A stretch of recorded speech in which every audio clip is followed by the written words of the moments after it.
लागिसकेको भिसा पनि क्यान्सल भयो त्यही भएर हामी बाध्यताले हामी पनि लुकेर बस्नु पर्यो मेरो गल्ती त्यति नै हो मैले अरू त केही गरेको त होइन हजुर सौताले छोडेर श्रीमान मसँग बस्नु भने त बस्छु मिल्छु तर जे गर समय र परिस्थिति गर यो भाबीले नै यस्तो गराएको हो कि मेरो भाग्यमा यस्तो लेखेको छ कि मैले पनि उसलाई ल्याइसकेँ अब उसलाई पनि म बिच बाटोमा त छोड्न नै सक्दिनँ होइन मिलाउँछु भनेको हामी पनि भोलि म अर्को केटा ल्याउँछु अनि तपाईँ पनि मिलेर बस्नु भन्दा हामीले त त्यो त सकिँदैन है माया त अभियसली लाग्छ किनकि मैले पनि माया गरेर ल्याएको मान्छे हो त लागिहाल्छ बच्चाहरू छ बच्चाहरूको बाउ मेरो श्रीमान ल परेर अब ल म्यारेज चाहिँ विवाह भएको हजुर दर्शकबिन आज यहाँ देखिराख्नु भएको छ सबिना राणा मगर र आकाश आले मगर उहाँहरू दुईजनालाई हामीले सकभर मिल्नुहोस् भनेका थियौँ र धेरैभन्दा धेरै दर्शकले तपाईँहरू नछुटिनुहोस् मिलेर खानुहोस् मिलेर बस्नुहोस् सबिना बहिनीलाई त झन् तपाईँ भोलि एकल महिला भएर समाजमा जिउन गाह्रो हुन्छ गरी खान गाह्रो हुन्छ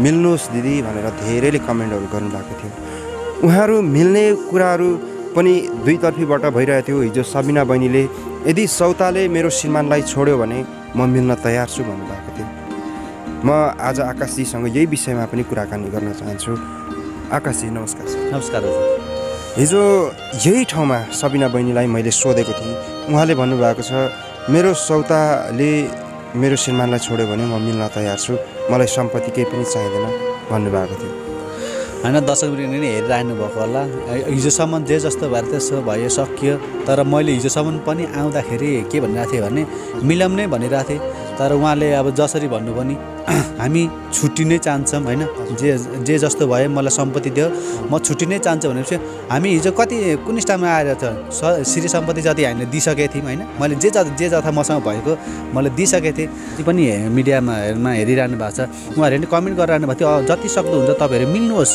होइन जहाँसम्म जे गरे नि तपाईँहरू मिल्नुहोस् एकअर्काको लागि हिजोसम्म त यतिखेर त उयो तडपिनु भयो भने होइन आज आएर किन छुट्टिनु हुन्छ भन्दाखेरि त्यसरी कमेन्टहरू धेरै हेरेँ मैले पनि कमेन्ट उहाँले भन्नुभयो म सब थोक त्याग्न तयार छु तर श्रीमान बाँड्न सक्दिनँ भन्नुभयो नि त तपाईँको चाहिँ श्रीमती होइन हजुर त्यो पनि हो होइन उनीहरूलाई जसलाई पनि हुन्छ हामीले उहाँहरूले पनि गर्न सक्नुहुन्छ कि हामीले भोलि उहाँहरूले पनि दुईवटा श्रीमान ल्याएर मिलेर बस्छ भन्नु त त्यो त सक्दैन नि होइन उहाँको मनमा नि छ पहिला पनि त तपाईँको श्रीमती उहाँले त 3 वर्ष अगाडि पनि त मिल्नु नै भन्ने खालको कुराहरू गर्नुभएको थिएछ भनेको थियो अब उसले भन्दाखेरि अब मैले अब त्यस्तो होइन भनेर ढाकछोपै गरेको थिएँ तर मैले भने ऊ त्यतिखेर आक्रोशमा छ होइन उसलाई पनि रिस उठेको होला अब ऊ पनि अलिकति नर्मली हुँदै जान्छ अनि हामी पनि केही 2-4 पैसा कमाउँला होइन उसलाई पनि खुसी बनाउँला भनेर 2-4 वर्ष होइन अलिकति बाहिर जाम 2-4 पैसा कमाऊँ अनि 2-4 होइन अहिलेको समय त त्यही तर झन् अलिकति 2-4 पैसा भयो भने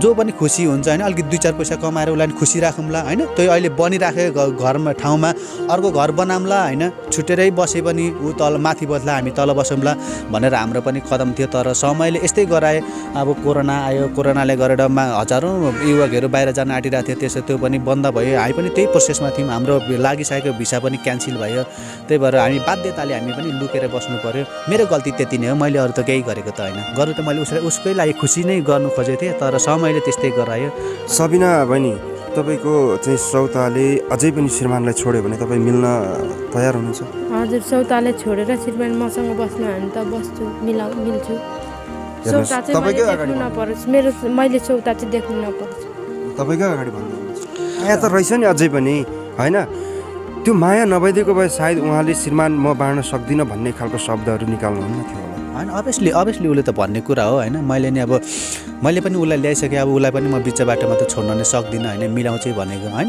अब सौता भन्ने चिज जसलाई नै रिस उठ्छ हाम्रो हामी पनि भोलि म अर्को केटा ल्याउँछु अनि तपाईँ पनि मिलेर बस्नु भन्दा हामीले त त्यो त सकिँदैन है त्यही अनि किन अब कान्छी श्रीमती छ तपाईँको जेठी श्रीमती छ है अब तपाईँले सकभर मिलाएर राख्छु भन्ने कोसिस त गर्नुभयो 100% त मैले भनेकै हो मिलाउने वातावरण नै भइदिएन क्या किनभने न कानुनले मिलाइदिन सक्छ होइन न समाजले मिलाइदिन सक्छ दुईवटा श्रीमती त तपाईँको मिलाउन कुरै आउँदैन। होइन सर, अहिले समाजमा यस्तो पनि छ कि कतिपय मान्छेहरू मिलेर नै बसेको छ है। हजुर, त्यो औपचारिक रूपमा उहाँहरू आफूमा भित्री रूपमा चाहिँ उहाँहरू मिलेर बस्नु भएको छ होइन, तर कानुनी रूपमा त मिल्न सकिँदैन होइन, यो सम्भवै रहेन अहिले। होइन, अब उहाँले सबिनाजीले जसो भन्नु भने म उसलाई सौताले छोड्यो भने म उसँग उयो बस्नु सक्छु भनेर भन्नु उहाँलाई पनि त मैले त सबै चिज उसले पनि त मेरो लागि पनि उसले पनि त सबै चिज छोडेर आइसक्यो होइन।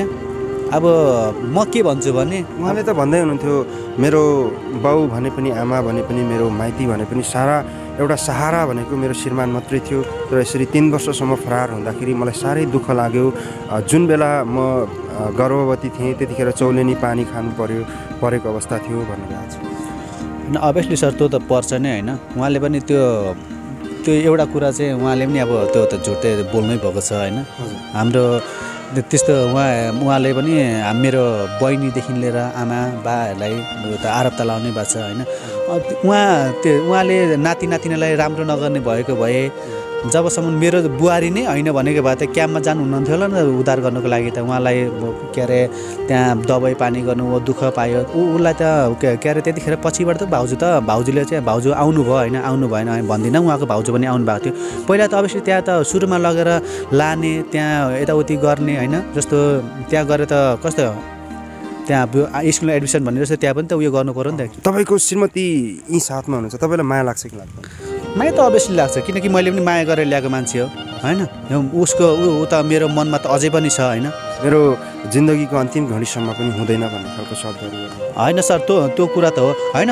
अभियसली मैले उसलाई माया गरेर मैले उसको आमाबाट चोरेर ल्याएको हो होइन मैले होइन। उसलाई पनि मैले सानै उमेरदेखि मन पराएको, उसले नै मन पराउँथ्यो। तर मैले सोचेको थिइनँ सर म यो स्थितिसम्म पुग्छु, उसलाई यसरी उसँग बिहे भयो मैले होइन, उसँग माया गरेर यसरी ल्याएँ। तर मैले सोचेको थिइनँ कि उसलाई यसरी ल्याएर सौता हाल्छु होला, ऊदेखि टाढा बस्छु होला र उसलाई यसरी दुःख दिन्छु होला भनेर सपना पनि सोचेको थिइनँ।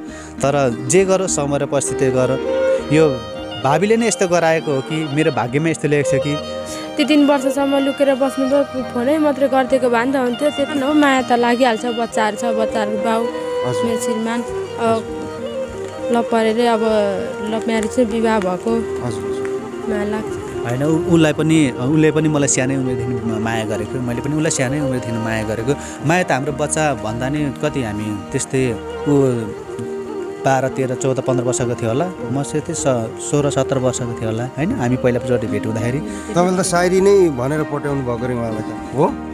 सायरी अघि भन्दै हुनुहुन्थ्यो, दुईजनै भन्थ्यौँ, दुईजना सायरी भन्नुहुन्थ्यो होइन। पहिला सुरुमा त उसले मलाई पठाएको सायरी लेखेर त सायरी के लेखेर पठाउनु भएको के भन्थ्यो र खै त्यतिखेरको सायरी त मलाई लेखेर पठाएको थियो, मलाई मेरो फुपूको छोराको हातमा लेखेर पठाएको थियो क्या अरे। अब अहिले त म सम्झिन त सक्दिनँ, तर यति लेख्नु पठाएको जस्तो चाहिँ लागिरहेछ। भाइ नभए किन कपी डट लिएर मेरो छेउ आएर होइन उसैले लेखेर त पठाएको थियो क्या अरे, यो संसारमा तपाईँ जस्तो छैन हिरो क्या यस्तै समथिङ के भनेर लेखेर पठाउनु भएको थियो क्या मलाई। माया त अझै पनि उहाँले गर्नुहुन्छ नि त होइन। माया त छ नि, तर समयले यस्तै गराए त हामी बाध्यताले समय र परिस्थितिले गर्दाखेरि हामी टाढा हुनु परेको मात्रै हो। मनमा उसलाई जति माया छ नि मेरो पनि उसलाई त्यति नै माया छ, उसले मैले जति माया गर्छु उसलाई नि त्यति नै माया त छ नि। तर उहाँले त भन्दै हुनुहुन्छ त मेरो सौताले मेरो श्रीमान छोडिदियोस्, म अझै पनि मिलेर मेरो श्रीमानसँगै बस्न चाहन्छु, बरु सम्पत्ति चाहिँदैन भन्नुभएको छ हो।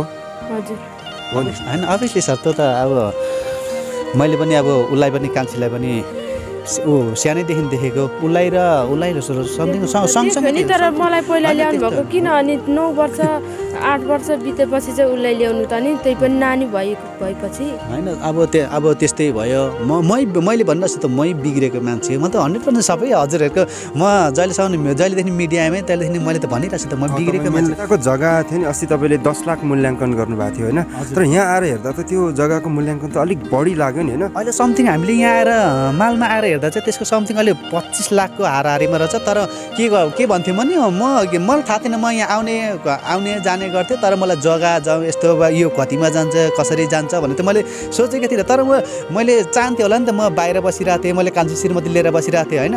मैले तर अनि त्यो 25 लाखको मूल्याङ्कन भएछ, थोरै त त्यसमा थोरै त तपाईँको पनि त लाग्थ्यो नि, हक लाग्थ्यो नि त। किन अब ठिक छ त्यो तराईको जग्गा होइन, इटरीको जग्गा तपाईँले दिनुभयो, त्यो 22 लाखको जग्गा उहाँलाई दिनुभयो होइन, उहाँको तपाईँको छोराछोरीको नाममा, श्रीमतीको नाममा होइन। यता माथिको त श्रीमतीको नाममा मात्रै छ। त्यतिखेर 10 लाखको मूल्याङ्कन गर्नुभएको थियो, ठिक छ 10 लाख दिनुभयो भन्ने भयो। तर यहाँ त 25 लाखको कुरा आयो, अलिकति त तपाईँको पनि हुन्थ्यो, किन थोरै त राख्न सक्नुहुन्थ्यो नि? होइन सर, मैले भने होइन, के अरे छोरा के अरे मर्दको बोली बन्दको गोली भन्छ। मैले के गरेँ भने मैले पनि हिजो आएर मै दङ्ग परेँ, तर मलाई किनकि मैले बोलिसकेको बोली म फिर्ता लिन्न। किनभने मैले उसलाई म दिन्छु भनेर हामी हिजो हामी चौकीसम्म गयौँ, त्यहाँको सम्पत्ति तिम्रो नाममा गरिदिन्छु म, जे जति मैले सबै दिइसकेपछि भोलि त्यो 10-12 लाख त मेरो लागि कुन ठुलो कुरो भयो त। मैले सिरी सम्पत्ति सबै मेरो ज्यान मसँग भएको सिरी सम्पत्ति उसलाई भोलि परेर आइपऱ्यो भने भोलि ऊ मर्ने स्थितिमा पुग्यो भने मेरो मुटु कलेजो त बेचेर दिन्छु भने त्यो मलाई 10-15 लाखको कुन ठुलो माया भयो त नि। छोराछोरी उसको नि छोरा हो, मेरो पनि छोरी हो, उसको छोरी हो, मेरो पनि छोरी हो, हामी पो बुढाबुढी त माया त लाग्छ नि श्रीमान? मलाई नि लाग्छ। भोलि अंश दियो अब यस्तो उस्तो भनेर फेरि त्यही पनि सिद्धियो भने फेरि कमायो भने त दिनु पनि हुन्छ नि त। दिनुहुन्छ त। यहाँ हेरिरहनु भएको 10 अलिक हँसाउने खालको मान्छे रहेछ भन्नु होला होइन। हामी पनि जसरी म घुमेर हिँडेको थिएँ नि 2-4 वर्ष म नि घुमेर हिँडेँ नि, उहाँले नि बाहिरको दुनियाँ हेर्नुहोस् न त के भयो त नि। उहाँले त हेर्नु मन लागेको होला, बाहिर दुनियाँ एक्लै भएर सिङ्गल भएर हिँड्दाखेरि घुम्दाखेरि कस्तो खालके हुँदो रहेछ। र छोरा मान्छे बाहिर दुनियाँ घुम्दाखेरि त्यहाँदेखि कस्तो खालके कतिसम्म दुःख पाउँदो रहेछ र के गर्नु पर्दो रहेछ, पैसा कमाउने कुन हदसम्म जानु पर्दछ भनेर उहाँलाई पनि 2-4 वर्ष घुमोस् न त के भयो त नि। त्यस पछाडि उहाँले नि सोच्नु होला नि त नि। तर यस्तो है आकाशजी, तपाईँ त एउटा छोरा मान्छे हो, तपाईँ भोलि जुनसुकै ठाउँमा गएर पनि होइन कसरी हुन्छ, के गरे हुन्छ, कमाउनु हुन्छ होला, जमाउनु हुन्छ होला होइन, उहाँ त छोरी मान्छे हो। एउटा कुरो सर म तपाईँलाई भन्छु होइन, पैसा भनेको अहिलेको समयमा छोरा मान्छेले जति छोरी मान्छेले नै कमाएर छ है सर। तर हो कि, तर यस्तो हो नि त, छोरी मान्छेलाई अप्ठ्यारो छ नि त, त्यो खालको सहज वातावरण अझै पनि नेपालमा बनिसकेको छैन है।